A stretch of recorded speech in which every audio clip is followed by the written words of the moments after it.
बाबा साहब डॉक्टर भीमराव अंबेडकर की मूर्ति में इशारा करती उंगली का क्या अर्थ है? आइए समझें। आजकल भारत रत्न डॉक्टर भीमराव अंबेडकर की यह फोटो सोशल मीडिया से लेकर इलेक्ट्रॉनिक मीडिया में दिखाई जा रही है। आखिर इसी फोटो का उपयोग प्रचार प्रसार में क्यों किया जा रहा है? तो आइए जानते हैं इसे एक कहानी के माध्यम से। एक बार एक लड़का अपने पिता के साथ डॉक्टर भीमराव अंबेडकर जयंती की भव्य रैली में गया। वापस घर आने पर अपने पापा से प्रश्न पूछने लगा। लड़के ने कहा, पिताजी, बाबा साहेब हमेशा सूट बूट में ही क्यों रहते थे? पिताजी ने कहा, बेटा, क्योंकि बाबा साहेब ने बचपन में ही वो कड़वी यातनाएं झेली थीं, जो आज का कोई भी व्यक्ति नहीं झेल सकता है। जब उन्हें पाठशाला में पानी पीने के लिए भी किसी सवर्ण जाति के शिक्षक अथवा चपरासी पर निर्भर रहना पड़ता था, क्योंकि कोई अछूत अपने हाथ से पानी नहीं ले सकता था। उस समय अपने देश भारत की यह स्थिति थी। बड़ौदा के महाराज गायकवाड़ ने बाबा साहब भीमराव अंबेडकर को स्कॉलरशिप देकर पढ़ने के लिए विदेश भेजा।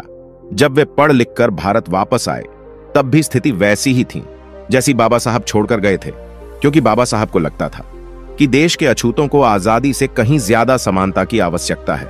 तब जाकर बाबा साहब अंबेडकर ने भारत में समाज सुधार का कार्य किया। उन्हें लगता था कि मेरा समाज भी अच्छे कपड़े पहने, यदि मैं सुट-बूट में रहूंगा तो मेरा समाज मुझसे प्रेरणा लेकर और मुझे आदर्श मानकर खुद भी सूट बूट पहनेगा। लड़के ने लड़का, ठीक है पिताजी, आज से मैं भी सूट बूट में ही रहूंगा। फिर लड़के ने पूछा, अच्छा पिताजी, बाबा साहब की जेब में हमेशा पेन अर्थात कमल क्यों रहता था? इस पर लड़के के पिताजी ने कहा, बहुत अच्छा प्रश्न पूछा बेटा। कलम होने का मतलब है शिक्षित होना ही सबसे जरूरी काम है।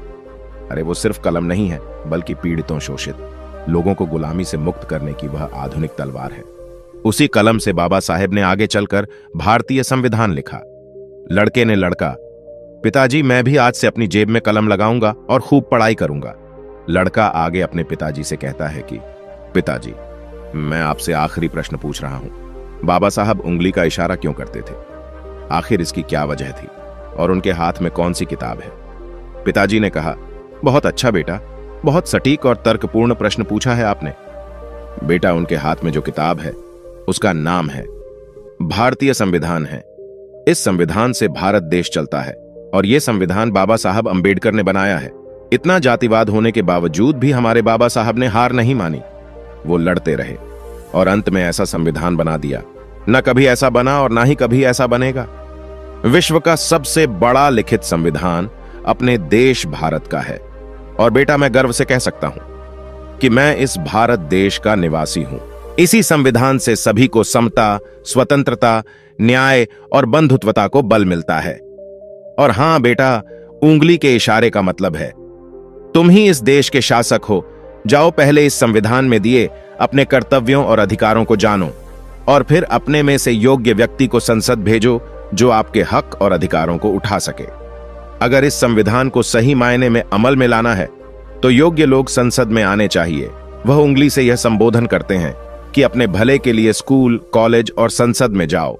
लड़का कहता है अपने पिता से, धन्यवाद पिताजी, मैं भी बाबा साहेब के विचारों पर चलूंगा और इस देश का शासनकर्ता बनकर बहुत आगे ले जाऊंगा।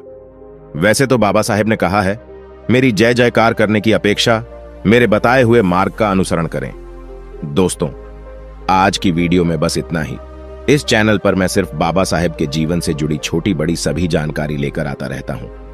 यदि आप बाबा साहब को पसंद करते हो और इनके बारे में और अधिक जानना चाहते हो तो